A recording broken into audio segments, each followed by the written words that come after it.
from the Wiley Vision studio in Spokane, Washington. The Stephen James Wiley Show.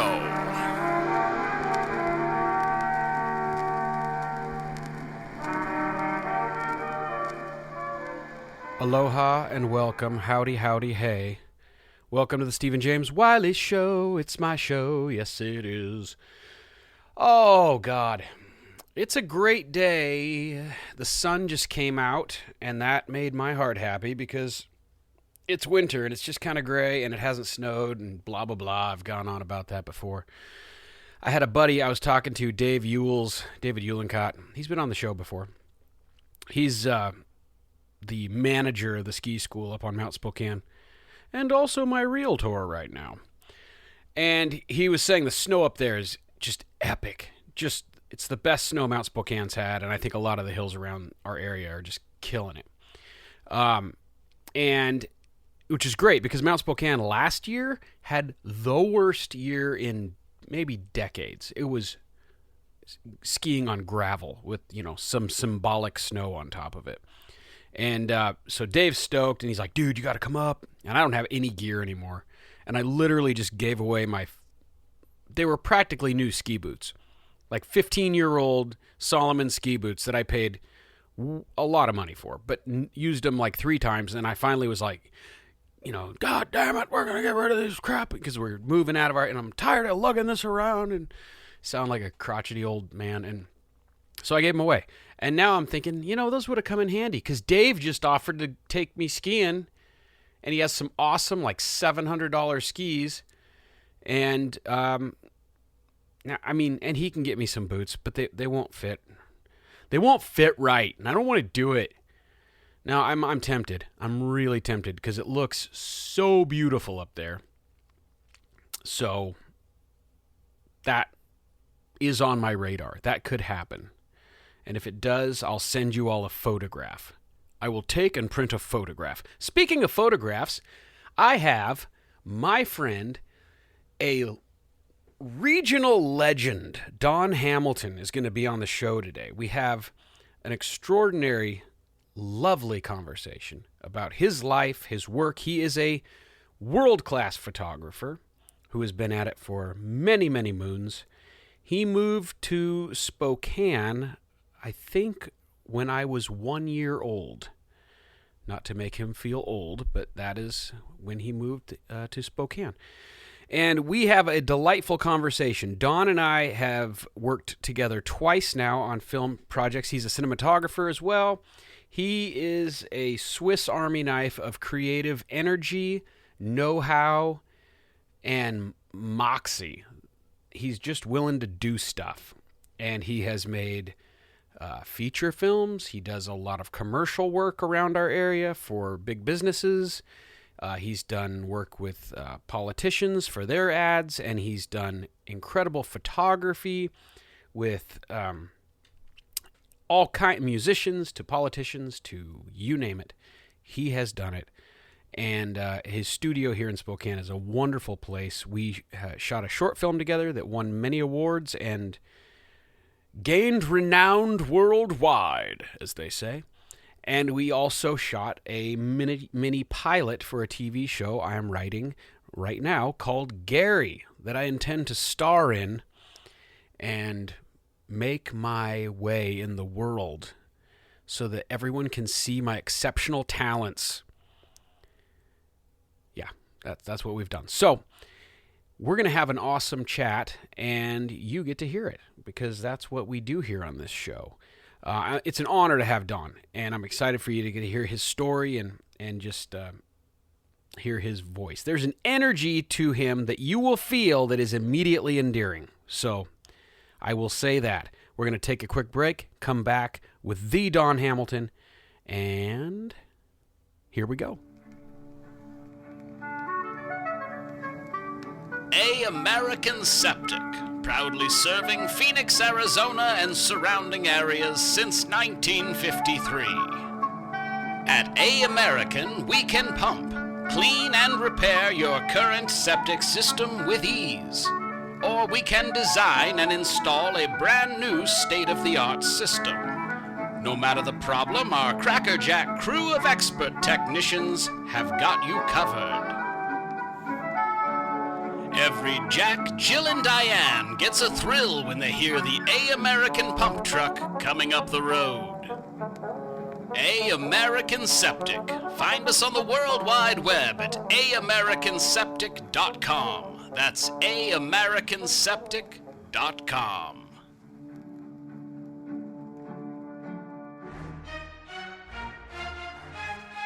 And now, today's featured guest.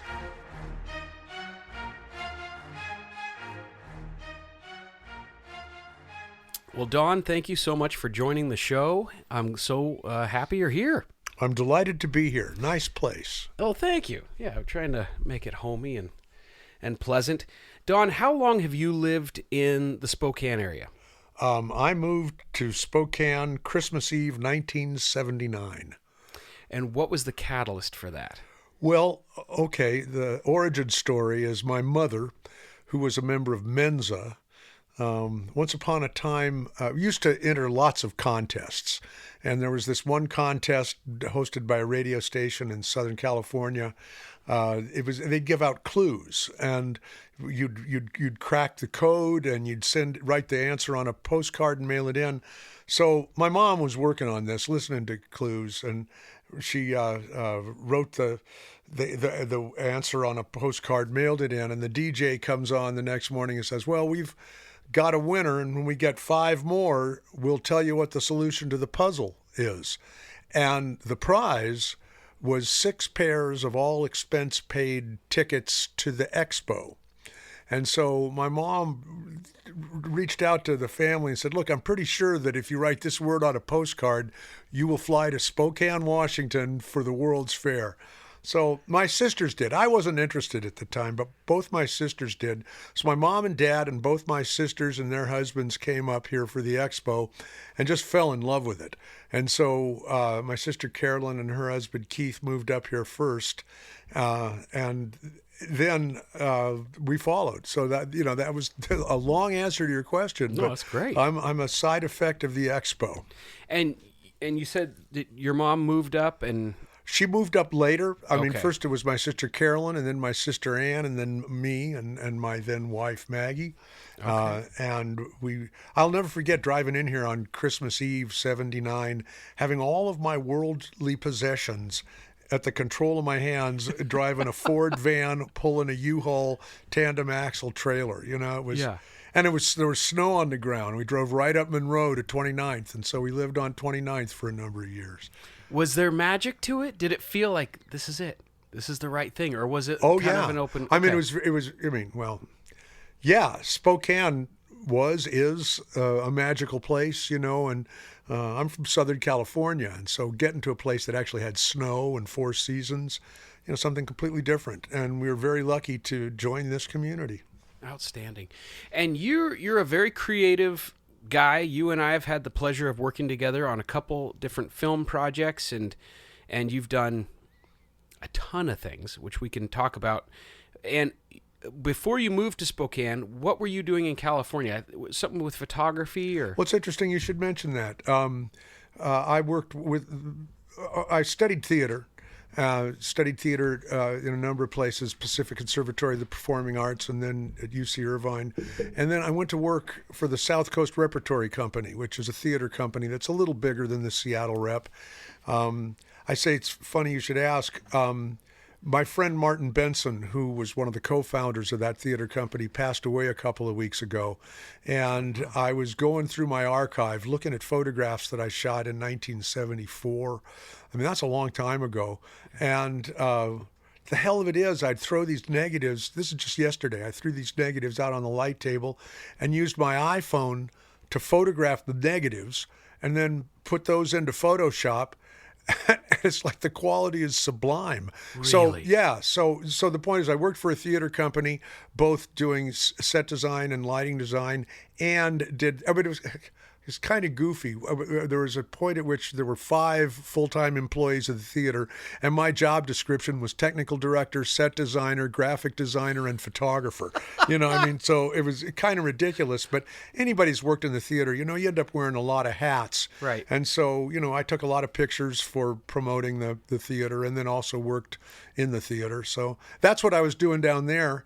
And then I kind of was ready for a big change, and my sister was saying, "You got to check this out." And I did check it out, and I said, "Okay, I'm in." And so, I left L.A., and I've been here since. Wow. Did you have something you started doing immediately here in Spokane? Yeah. Again, I had worked in the theater, but also made money as a photographer. And I came up here, and I ended up doing theater, but basically opened a photography studio. It was a long time ago. I tell young people today, you used to have to get your hands wet to make a photograph, and up there on 29th, we had a wet lab, a black and white and color lab, and I just started making the rounds and introducing myself to people, and people hired us, and we did stuff. Wow. Yeah. That's amazing. And was it word of mouth? People started it was knocking you on were doing doors. great work? The thing that's interesting is that we're constantly reinventing ourselves. I'm still in business, but every now and then I think about what it was that we did to get business and how we did business in Spokane in 1980 compared to today. And it's just insanely different. It used to be you want to promote something, you would get a radio spot, an ad, and a spokesman review. Right. And now, well, it's a little different. Yes. I'm not sure anyone even totally knows what you do. Yeah. It's so many options. Well, exactly right. I mean, but the through line for me is I'm hired to tell stories. And we tell stories with words and with pictures and with sound. And the technology has changed, but that basic assignment is the same. It is. It's interesting, too, because at the end of the day, we're all still telling stories, and that's what humans do. Yeah, and now AI, so hopefully there's still business for humans telling stories. Yeah. I think there will be. But, I believe so. I'm sort of betting on it. I like to be optimistic. The alternative is not great, so I like to think that human stories will matter. Told by humans. Yes, exactly.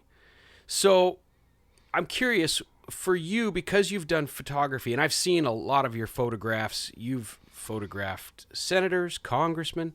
There's great picture you took of Tom Foley, who was the Speaker of the House, representative of our district. I'm pretty proud of that portrait. Yeah, that great. was a couple of years after he was turned out.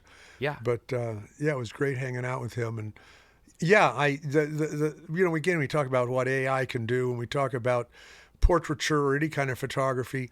Like, I remember sitting down with Speaker Foley and making that photograph, and the experience of being with the photographer and the moment of capturing the image. One day you'll pay a premium to have a human being involved, and that's, yes. I mean, as opposed to now, that really still is the right way to do it. But it's an experience that happens. You're in the presence of the person, the presence of the equipment, and the process changes things. I mean, there's also like photojournalism and candid photography, and that it's a completely different animal that I also like to practice. But like you mentioned, the portrait that I did of Foley, we were there to do a portrait and to sit down, use the technology to have the moment and capture the moment. Yeah. And you've done some photography for musicians. Yeah, I mean, again, I don't know if you've heard this thing called yacht rock. Yes. Yeah, I mean, it's a thing. And I saw the documentary, and there are 2 of my photographs in it. Really? Yeah, 2 photographs I did of Kenny Loggins. I mean, I actually knew Kenny Loggins and those guys then when that thing was happening. And I did the album cover for Kenny Loggins Alive, and that's actually sort of a strange story. Talking about when I first moved up here, I had shot that like the summer before I moved up here. But then when I got up here, I actually created the album cover, which was made up from 5 different negatives. And it took me 2 weeks to make the thing in a rental darkroom here called The Darkroom, doing Type C printing and what's called emulsion stripping, and combining 5 photographs, 5 negatives into one that we sent down to Sony Records at the time. It was CBS Records actually, just before Sony bought them. CBS Records, where the print that I created was literally airbrushed, not using an airbrush tool in Photoshop, but you could combine those images on your phone in less time than it took me to describe it. But it took 2 weeks to do it back in the day. So I've seen the old ways of doing things. Yeah. But there is a magic to process. Like you said, I don't think you would trade that 2 weeks of magic and creation for the push of a button, would you? Oh yeah, I would in a minute. Would you? Well, if I could combine it now, I could have done a better job in this and that. Okay. But it was a good hands-on experience, and I got my gold record. Yes. So it worked out well enough. That's cool. Yeah. But no, I don't pine for the old days. I'm glad to have done it the old way, because then when I use the new technology, I know what I'm getting away with, and I know what we had to go through to do it before. Mm-hmm. That makes sense. Yeah. Okay. Interesting. Well, what was I going to ask you about on the music thing? Your brother. Oh, my brother's a monster. Yeah. He's an amazing guitar player. Did he play with Kenny? Yeah, that's how I ended up being on the road with Kenny Loggins. Okay. And again, watch the Yacht Rock doc, and I was with Kenny and my brother was playing lead guitar for him when they were opening for Fleetwood Mac. So backstage was a very cool place to hang out with Loggins and Fleetwood Mac. And you were there. I was there, and I got the receipts. I got the pictures to prove it.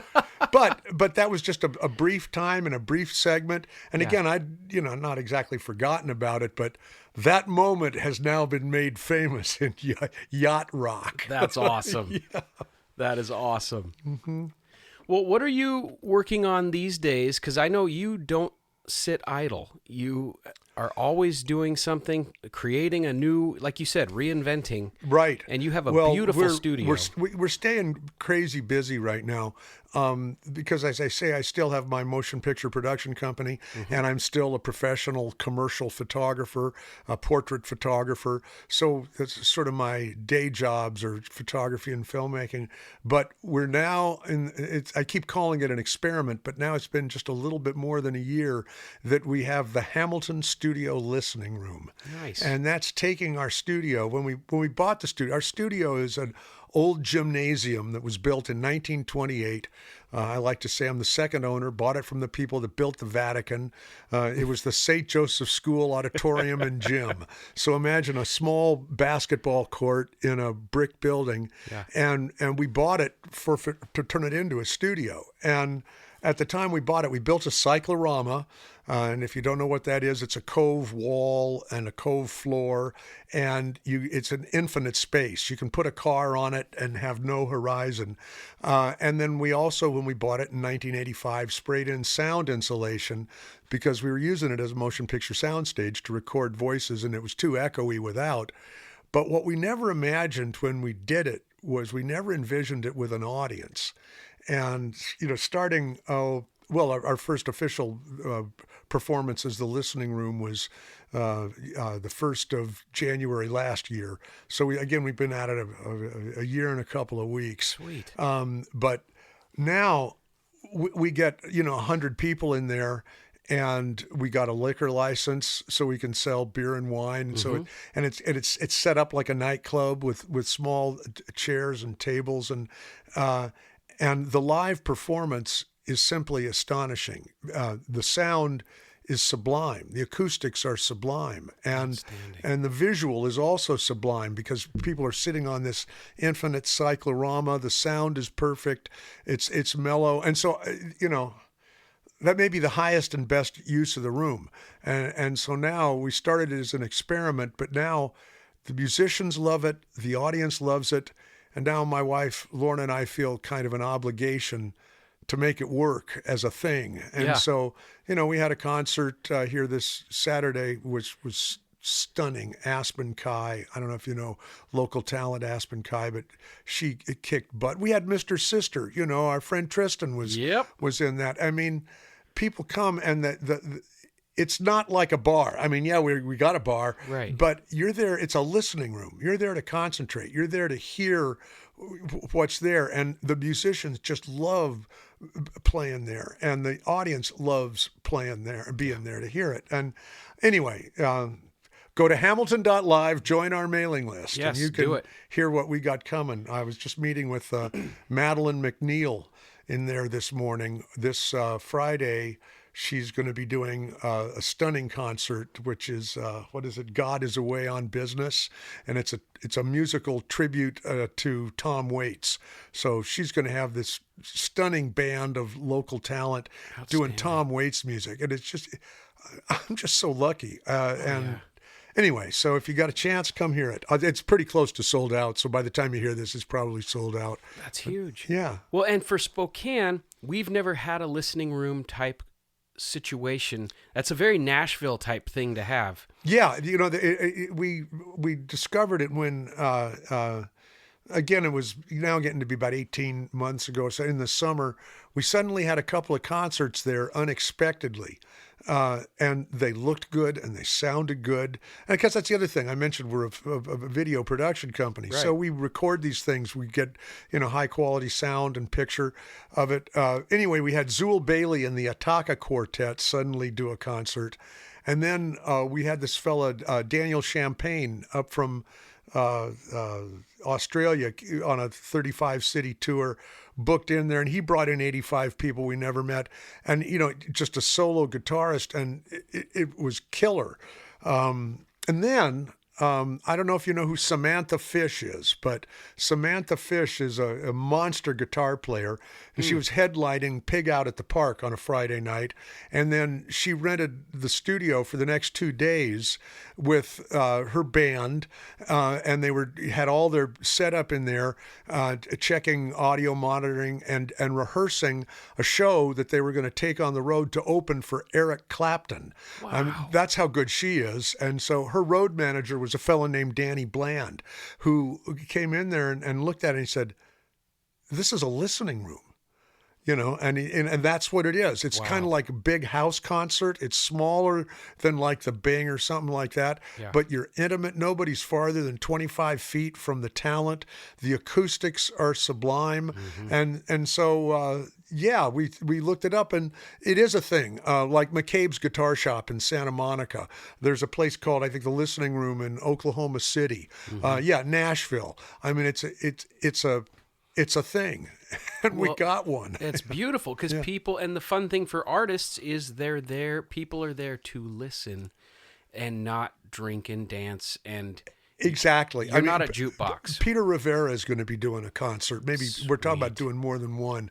And it's exactly what he wants. Yeah. He's played a lot of bars, and he's played arenas, and he's played everywhere. But the idea of a small place where people actually concentrate on the music, sure, you're having a beer or a glass of wine. It's not as if it's, right. Anyway, it's just a perfect place for a concert. And wonderful. So that's kind of what we're going on. But then again, we also just shot a short film in there last week, 3 days shooting with Misty Shipman. I don't know if you know who she is, but she's a local filmmaker with a number of really interesting projects that she's done. And we shot something called the Palm Springs Home Shopping Network. So we shot 3 days. I think it was like 14 pages, short, but pretty compelling stuff. So at some point, I'm pretty sure if all goes according to plan, she's going to submit it to SPIF. And so hopefully it's accepted there and people can see it for the first time in the Spokane International Film Festival. So, I mean, we just do all sorts of things. And then again, there's our bread and butter doing work for credit unions and businesses. And, so it's different every day. And God, we're staying busy. That's wonderful. I guess, yeah. I mean, do you enjoy the busyness or do you... Oh yeah, I mean, I'd be very unhappy if I didn't. but we've got a small staff, and it doesn't take much for us to get real busy, and we staff up as needed for different projects. But I don't know. I enjoy my schizophrenic life. It's different every day. Filmmaking, photography. It's what some people would do if they were to retire and just wanted to have fun. Yeah. So anyway, yeah. Absolutely. And you shot a feature film a couple years ago. In fact, you can produced. stream it online, and please do. Yes. It's called A Good Enough Day, and you can get it on Apple TV and Amazon is where I generally send people. Amazon Prime Video. And yeah, it was an interesting project. Like so many things, we did it just sort of at the tail end of the pandemic. And so there are certain pandemic textures in it, people wearing masks, that sort of thing. But it's not about me, but it's about a guy that's done everything I've ever done and owns everything that I own. The idea is that our family wrote this thing. Trevor St. John and working with Brett and Graham Sharman wrote this script, and it's about a photographer, spoiler alert. It's supposed to be his last day on Earth, and that's what it's about. And it's about a photographer. His name is Tyler Hamilton, but the idea was he's Hamilton in a studio called Hamilton because that set was already dressed. One of the rules was we weren't going to change anything. And so anyway, a number of people have seen it, and some people say it'll change your life. But it's a small project. It's great. I watched it. But there you go. Yeah, and I was at that recommend it. screening. Watch our movie, please. Yes. No, it was very powerful, and Trevor's performance was very good. Yeah. He really did it, and it was a real interesting process. I think it was like 8 days shooting, and it all seems to take place in one day. Anyway, yeah, watch my movie, please. There's a scene in there, and I'm trying to remember, with the gal in the church. Oh, yeah. And I thought it was so cool to realize that she was not an actress. Right. And she... And some of this is somewhat improvised, right? Oh, absolutely. And that's the thing. The script for the thing was designed for improvisation and working both with professional actors and, in the case of Mercy Sanchez, just a natural. The idea was that the script writing, such as it was, presented how the thing began and where it was supposed to go by the end. And so, like, what's interesting is when you watch the film, there are a number of the scenes that were shot in one take, and Mercy's scene was shot in one take with 3 cameras. And so, we captured the lightning in the bottle, and so 2 close-up cameras and 1 wide camera, and got the thing rolling, and then it improvised, and it was revealed. But there was also another scene in that thing that was old school 1-camera filmmaking, and we shot take after take after take. But it also plays, and it fits right in with the improvisational stuff. So it was a very interesting experiment of which I am very proud. You should be. Yeah. And it looked like it was fun. And it was fun because I was at the screening with Trevor and everybody who'd written it, and everyone was involved. And you could tell everybody really enjoyed the process as much as you were thrilled with the outcome as well. Yeah. So that's very cool. Very cool. And you were able to do it for not a lot of money. No, we greenlit the picture ourselves, as we say, and our budget was maybe $100,000, which is tiny. But as I say, we own a film studio and had all the hardware, and like I say, I'm very pleased with the way it worked. Well, and if I can say this, in my experience with you, you are so easy to work with and having fun with the creative process, in that you're always enjoying, let's figure this out. Let's have fun with how are we gonna do this, and finding different ways to do it. With our stuff, it was amazing what we pulled off. Well, I really enjoyed working with you, Steve, because you brought a script. You brought a script, and for us then to be able to reveal that script, it was just a delight. Yeah. So. Oh, it's very fun, and in the end, especially on Gary. I mean, Good Neighbor stands on its own because we won awards on that. Yeah. Oh, absolutely. We need to get some of those posters. Hey, where is that now? Do you have it? Is it streamable? I was actually going to talk to Juan Moss, who was our director, who's the director, about it because it's on Vimeo, but it's not even on the Facebook page.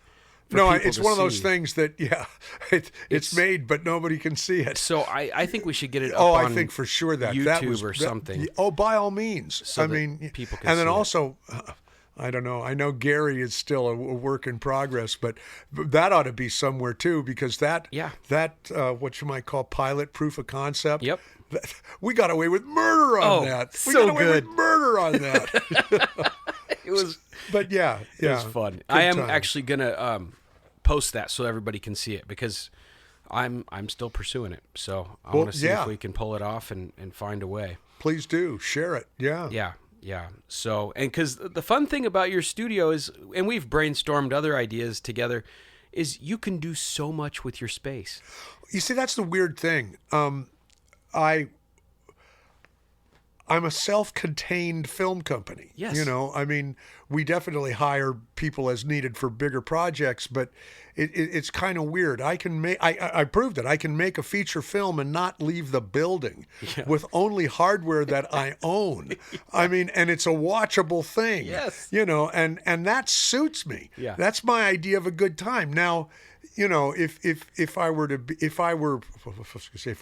real director of photography, and I know real directors of photography, that's all they do, and they've got an agent for that, and some guys own their own hardware and some guys don't. But you know, for me, I'm a little schizophrenic. I'm interested in too many things, but I enjoy it. Well, and you do it all very well. Well, thank you. A highly productive schizo, then. Well, thank you. Yes. High functioning. Yeah. High functioning, absolutely. So, I mean, and I'm curious with that, you know, how do you, you know, you're an artist, essentially, at your core. Yeah, I think it's safe, yeah. You're an artist, and so you express that creative energy that's inherently running through your veins, that electrical current that wants to create.